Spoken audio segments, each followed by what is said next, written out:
All right. So let's go into our questions and then let's see how you can help us understand. I just want to find out when we came up with the topic, what was the initial thought running through your mind? Can you tell us what employees well-being means to you as an HR professional?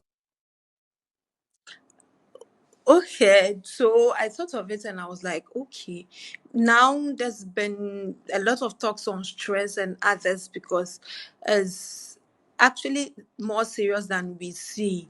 And it's not like it's just on the internet or in books. People are actually going through a lot and they can't voice out. So I was happy when you brought this topic out for us to talk about it. For me, there it was out of stress. I've worked with, especially when I was in the bank, I was stressed out. I feel like I couldn't even go to work the next day. So I think one of the things that I really wanted to know. Let me ask you: at what stage in your career, in the career of some like us, should we start to consider prioritizing our well-being? Should we wait when we are getting to 60 years? At what stage in our career should we consider our peace of mind, our well-being, our mental health, and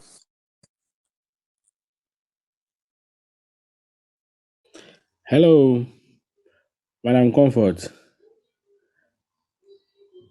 Okay, so you are welcome to Digital Business Can you hear Insights. me? I'm with. Okay. Yes, yes. All right. Go ahead, please. So We lost you. I think it's the network. Hello, can you hear me now? Yes, go ahead. All right, sure. So I'm thinking as possible, the very beginning of your career, you should prioritize well-being. You should make it a priority that yes, this is me and that is how I'm going to live my life. So you don't wait till you're nearing pension, or let's say you are in your 50s and you think, oh, you've worked so hard, so now you have to rest. No. Staying at Kojokrom, and I was going to work in town in Takrade, and I have to leave as early as 7, come back at 10. What are some of the common signs that somebody who's doing 9 to 5 should look for and seek for help when it comes to that? Maybe if you are going through this, what it means is that your barometer of your well-being or mental health is taken. So go and look for help. What are some of the common signs you can share with us, so at least we will know that okay, this is what I'm facing, this is what I'm facing, and then we'll seek for. Okay, so Kwesi, to add to what you're saying, you said you had to leave the house at 7. So now people in Accra, sometimes we leave the house before 6 a.m. You're Ah, leaving that the one house is before your 6 choice. a.m. You like Accra. Kwesi, you're not being nice to us. We leave the house before 6 and you get home late because of the traffic. So sometimes you're always burnout. So some of the factors I think you can see it. One, sometimes your emotions are high, emotional response. Sometimes the thing is not what the question is about. It's not really to get you angry. Then you are angry at work. The little thing you are angry. The little thing you are flaring up with emotions. So at that point, you should check yourself. And also when you begin to be falling. When my performance decline, normally feel as like I'm on top of issue. I used to write checks for Gold Coast client. When I keep making mistakes, I feel that difficulty in concentration. And then there's one thing that I don't know whether it's also part societal withdrawal. I just try to withdraw myself from participating in team activity. I'm reluctant to even join morning meeting and all those things. Do you think they are all part of those things, or is my mind that was playing tricks on me? Oh no, they are parts. So sometimes you don't feel like going anywhere. You don't feel like responding to anyone.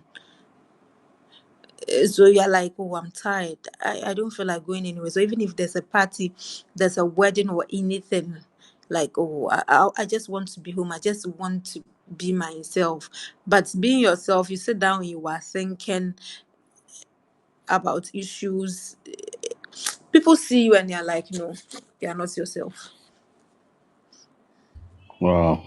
Okay, so like the ladies, let me just say, could it clash with the time of the month? Why, ladies, the mood swings is theirs, but could it be that it's even more than what we are thinking that, oh, the time of the month and they are behaving this way, but actually it transcends beyond that to an actual that leads to my next question. How do we as employees balance this with, like, how can we balance our professional success? You are doing well, you're getting paid well, you're going to work, and this stress coming in, and you are losing concentration, you're complaining, you're making mistakes, as you said, emotional outbursts and all that. How do we balance this? What do we do to just make sure we have a certain level of sanity in the midst of all this? Okay, so we all know something. So you know something about work-life balance. I hope you've all heard of work-life balance. So you have to find an equilibrium between your work and your personal life. So you have to know when you are done with something. You have to set boundaries for your personal life and your professional life. So let's say you have I have a personal thing that I do, that in my house after 9 p.m. we don't really make calls unless it's emergency.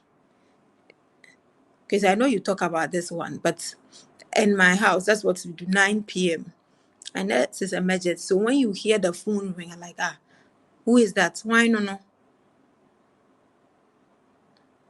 So from 9 p.m. we are sleeping. From 9 p.m. we are resting.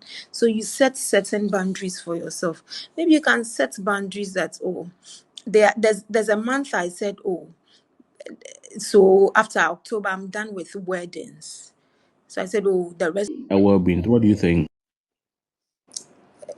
So for our workplace, yes. So sometimes it depends on your workplace.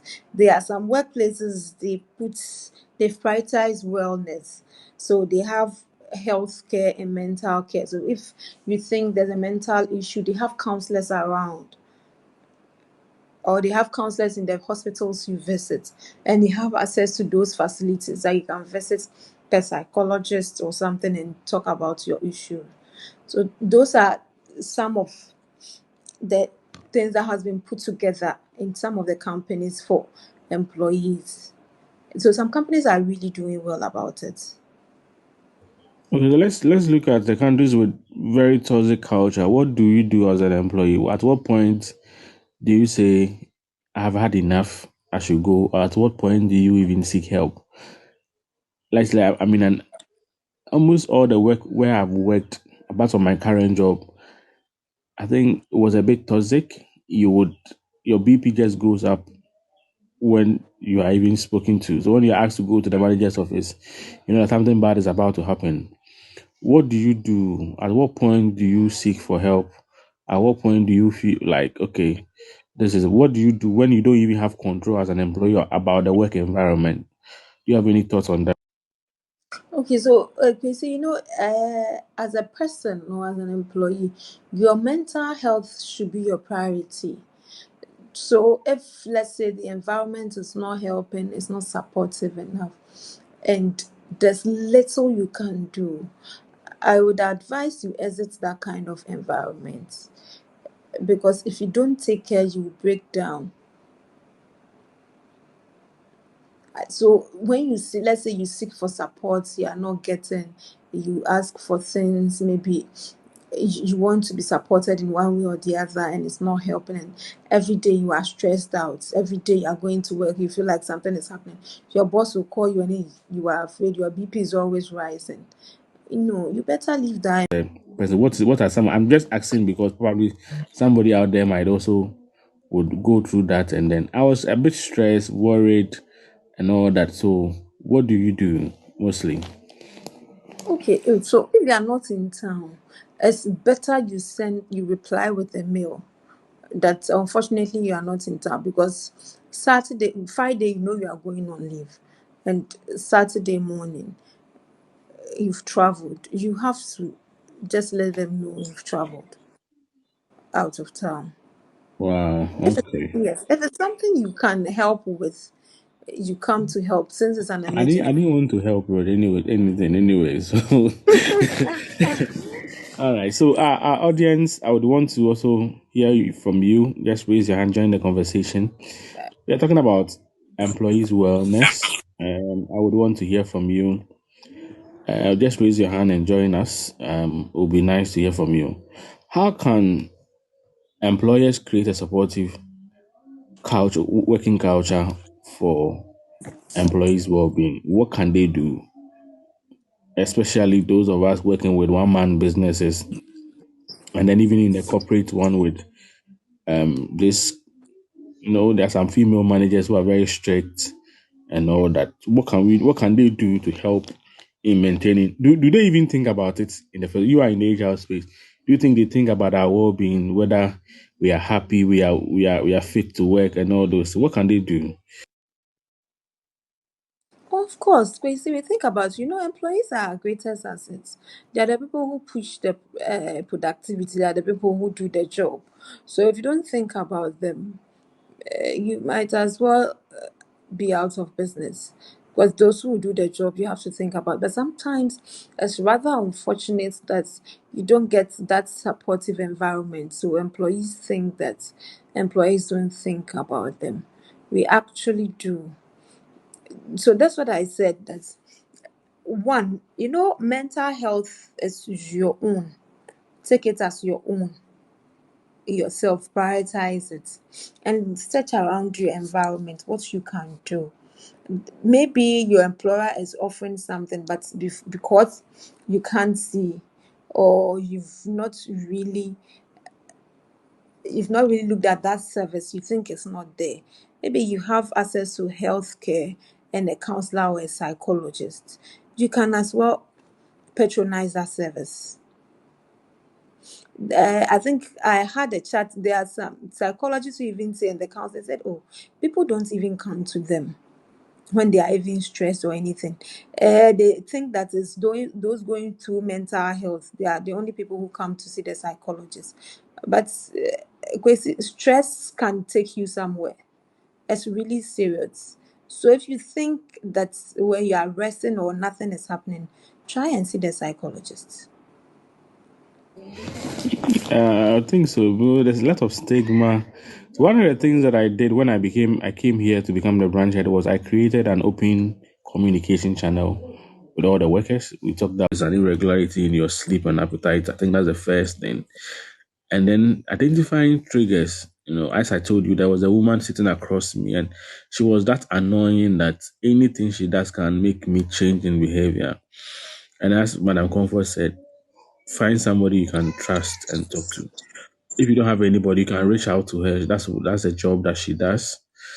And I think now a little bit of education about well-being is also mental health issues. Is also can help you as a person.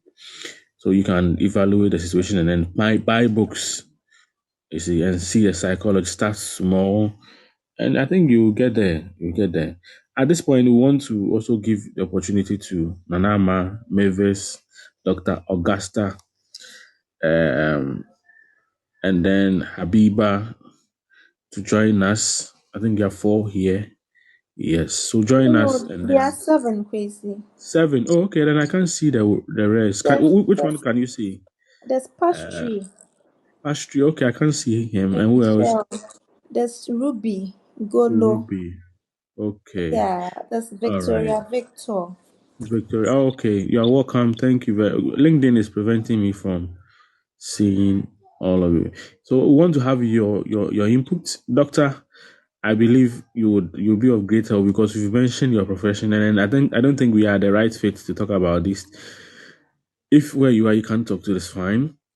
Mavis, you can also join us as well. Manama, I really want to hear from you. Everybody, Victor, and then Pastry, and then Ruby. Ruby. Yes, kindly join us, and then let's have a wonderful conversation. Okay, good. All right. Manama, yeah, just add a bit to what we discussed. If there's a question, a contribution, you're really welcome. I want to log in and come back again to get see the rest. All right. Comfort, can you hear me? Yes, I can, Nana. Okay. I joined late because I was just walking out of a meeting, but I don't know whether mine is a contribution and question, but I think I can relate to the point where at some time at work, you like your productivity just wanes, and then you are so tired. I remember one time my boss asked me, "You are not present," and then you are being slow in your thinking. So then it means that when we see these signs, it means that we should prioritize our well-being and try to take some time off from work to go and rest and recoup. Is that what you mean? Because I just joined. Yes, yes. So that's what you've said. So, so this is a two-way affair. So you know yourself, and your boss also knows you.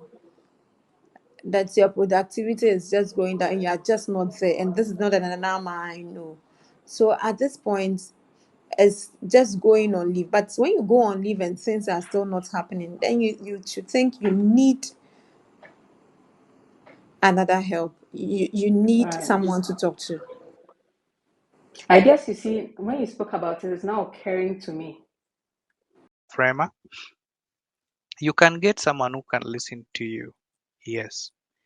But if this person cannot solve your problem, listening alone may not really help, but you need someone you can talk to and give you a solution. I think that is why we need the people who can take people through their emotions and give them a solution. Someone who knows how to handle that. It's very important because I can be a very good listener. Yes, you've told me everything. Then after the question comes in, you cannot give me a solution or I cannot give you a solution. Then it will be needless to talk about it. Absolutely. And that's why she's stressed on getting the proper Okay, yeah. So you can yeah. see the trained counselors and the psychologists. Yes, and sometimes too, when you listen to someone, you can suggest. There are suggestions you can give to the person. And sometimes people just need somebody to listen to them. I'm not disputing the fact that when you listen to, you have to offer help, but there are some people they just need people to hear them out. Absolutely, yeah. Myself, True, true. I have really studied it, but I don't really offer any advice. I just do my best and direct you to the right person because I might not really understand the implication of what the advice I'm giving, but a trained person would be the right fit in this area. So what can I do to improve? When you do that, I think it helps.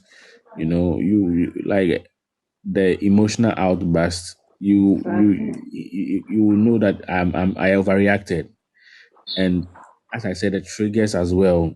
Some things on a normal day you are okay, but it gets to that time and it's like, nah, I guess, and you're struggling to cope. You are the one thing that makes me the persistent feeling of sadness or anxiety is another trigger for me. And then, okay, no, okay, this is what I need to do. I need to take time and rest. So sometimes I tell the secretary that I'm inside. I don't need to see anybody for now. And then it's good music. Madam Comfort mentioned good music or books regain your energy back. I think that one will also help anyway. Is that all, or you have any other advice for all? I think I'm fine for now. It was short, but I really picked something, All and then right. it made me realize that if you feel this way, this is what is happening, and then you need to read some good books or listen to some good music or take time off and rest because sometimes the issues of work, as you trust me, can be overwhelming. Yeah, it is.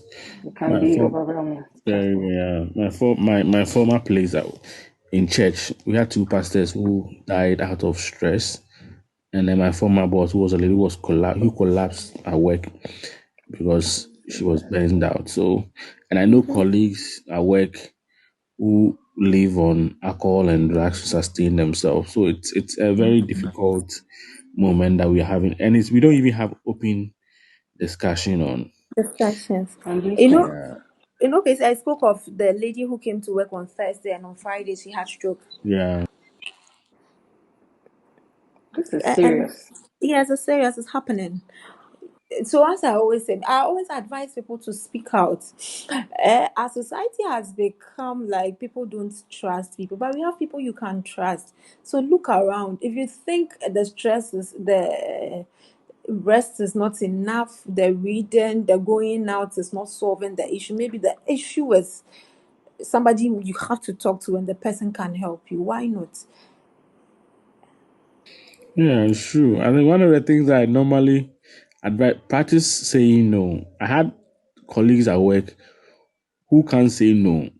You know, one of the words that people used to know is not my job. I understood the mental health to a point where if my plate is full, I'll tell you this thing is not my job. But I had one. There's You like the are one. drawing your boundaries. Yeah, they will take the they own to me, yeah, but he's taking Just additional to please people. responsibility, and Yeah. you see them, they have become slim, you know. And when the husband is leaving, I don't know, you're complaining, but you know. So let me ask this: the impact on our relationship as well.